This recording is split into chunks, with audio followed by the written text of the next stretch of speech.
When the research team stumbled upon a cavernous opening in the iceberg, excitement rippled through their ranks.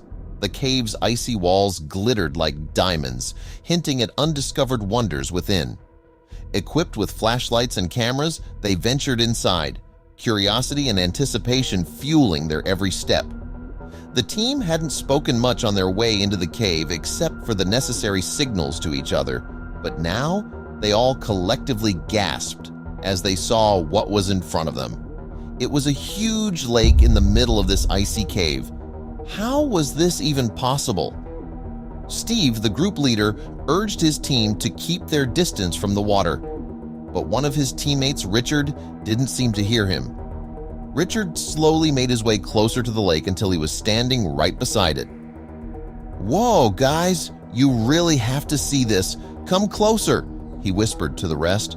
Before anyone even realized what he was doing, he stretched out his hand and lowered it into the water. Steve saw it and yelled, "Rich, don't!" But it was already too late. Richard screamed and his whole body started shaking, and it looked like he was having some kind of attack. The others rushed to him to see if he was okay, but he was unconscious. Then they heard an ominous noise coming from deep inside the cave, and they all turned completely pale. But what had happened to Richard? What was going on with this lake? And what was the scary noise they heard? But before we start our story, smash the like button, make sure to subscribe, and hit the notifications bell so you won't miss any new stories. "Everyone, stay back. Do not touch that water," Steve exclaimed as he got on his knees next to Richard. He tried everything to wake him up, but Richard was unresponsive. There was no time to lose. If they wanted to save him, they needed to act fast. Steve still wanted to explore the rest of the cave, but he decided that was not his priority right now and he would return later. They all gathered around him and carefully lifted him, after which they made their way back to the cave entrance. "Monica, go!" "We've got him," he urged another teammate. "Hurry and make an emergency call so they can come and get him as soon as possible." Monica nodded, then sprinted off with her flashlight, ready to summon help.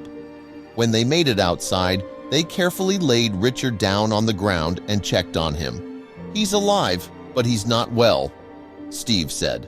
Only moments later, they heard a loud chopping noise, and then they saw a helicopter. It landed right next to them, and immediately, a few emergency personnel jumped out and ran to Richard. They carried him into the helicopter, and Monica went with him so he wouldn't be alone when he woke up, but the rest of the team decided to go back into the cave. They needed to figure out what had happened in there, and they couldn't deny that there was something strange about the cave. "Just please be careful and stay away from that water! Don't touch it!" Steve urged the others. The second time they made their way inside, it all went a bit faster as they already knew exactly where to go. However, they all froze in place when they heard that same terrifying sound coming from deep inside somewhere. Steve urged the team to stay calm as the ominous noise echoed through the cave. The team spotted an opening behind the lake where the noise seemed to originate. "Over there," someone pointed. Steve squinted and nodded. "That's where it's coming from." The sound grew louder, almost beckoning them. "We need to see what's in there," Steve said, leading them forward. Steve insisted on crossing the lake to investigate, despite protests. Strapping on his gear, he prepared to go alone if necessary. The team couldn't let Steve go alone. "We're in this together," Monica said, and Richard agreed. Torn between fear and loyalty, they donned their climbing gear. Steve led the way, his ice pick echoing against the frozen walls as they carefully traversed the icy expanse above the lake. They climbed carefully, every step needing precision. Despite the growing unease, they pressed on. "Almost there," Steve encouraged, his voice steady. Monica focused on the icy wall, and Richard forced himself to stay calm. After a tense climb, they finally made it across. "We did it," Steve said with relief. The shadowy lake was behind them, but the unknown lay ahead. They ventured cautiously deeper into the cave. "Stay sharp," Steve whispered, flashlight in hand.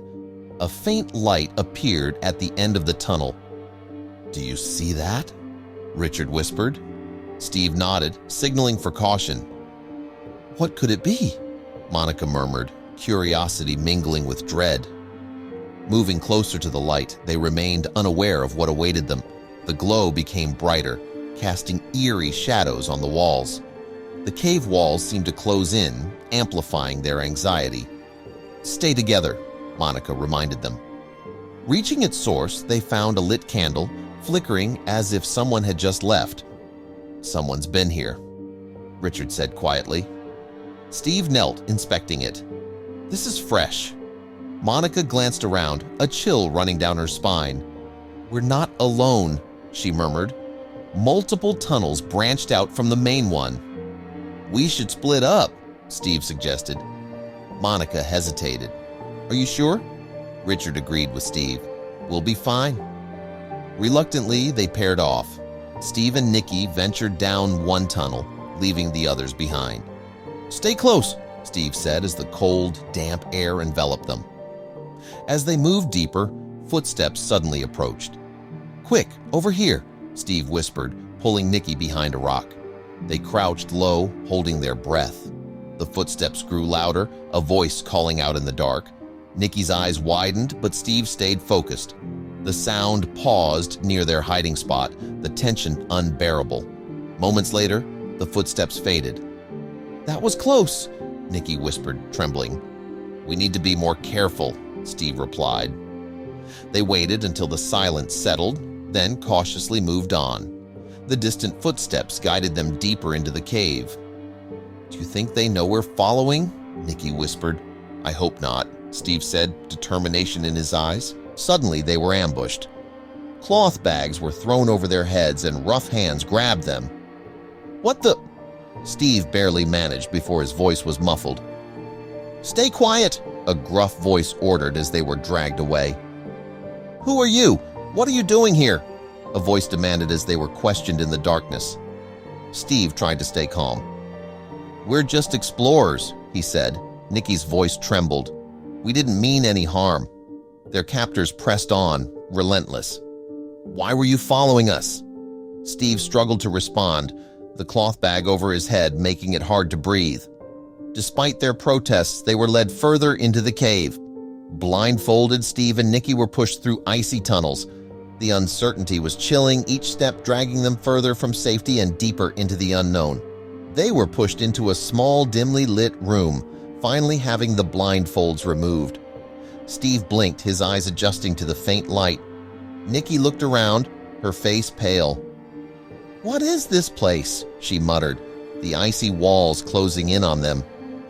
The captors stood at the door, blocking any escape. Weapons made of ice and metal scraps glinted ominously in the dim light.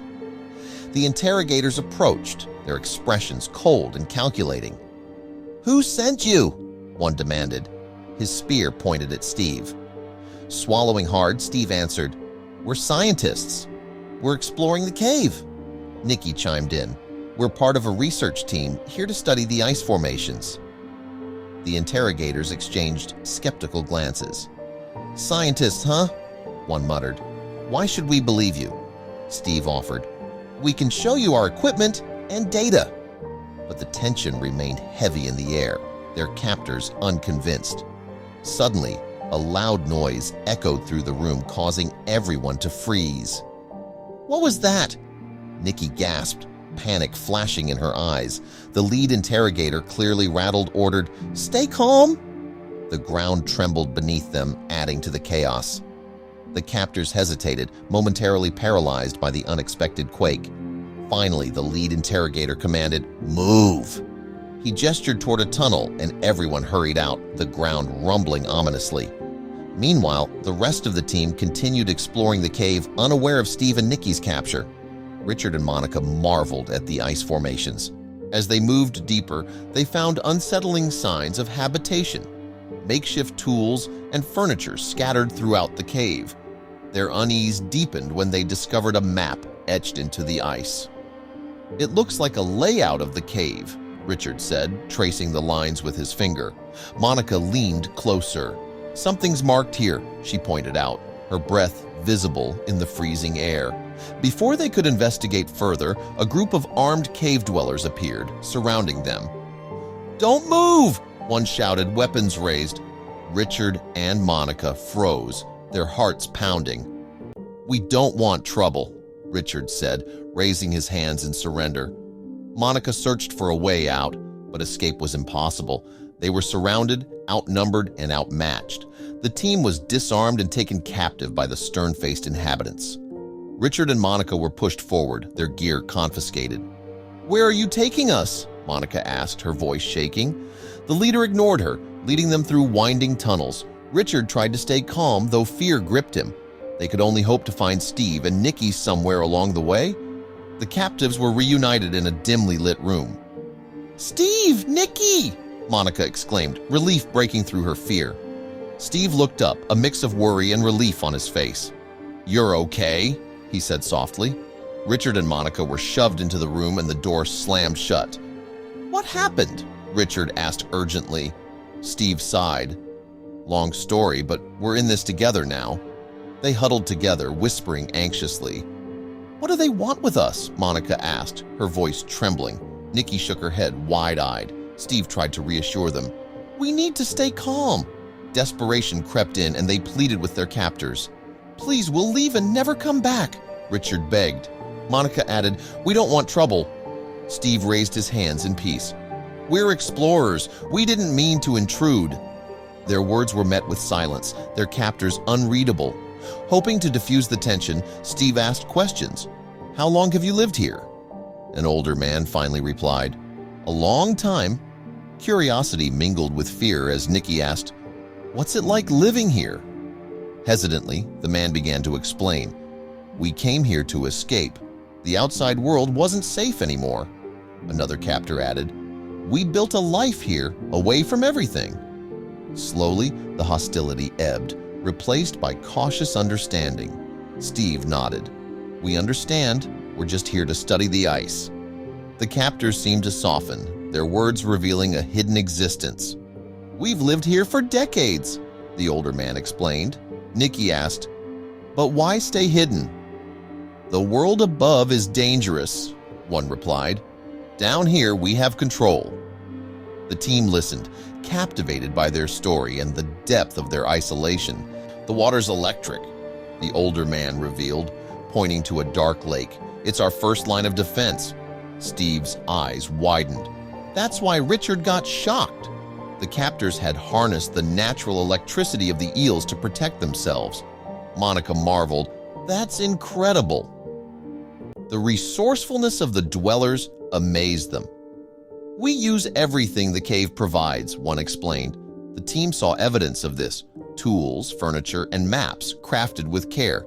Nikki whispered, "It's like a hidden world." Their fear gave way to admiration for the dwellers' ingenuity and resilience. "We won't tell anyone about this place," Steve vowed. Monica and Richard nodded in agreement. "Your secret is safe with us," Monica said. The older man studied them for a long moment before nodding. "We appreciate that." Tension faded as trust grew between the two groups. Conversations flowed more freely, the room alive with stories of survival and community. Nikki asked about their daily lives and the captors shared glimpses of their world. Steve observed quietly, "We have more in common than we thought."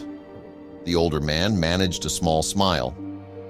"Perhaps we do," he replied.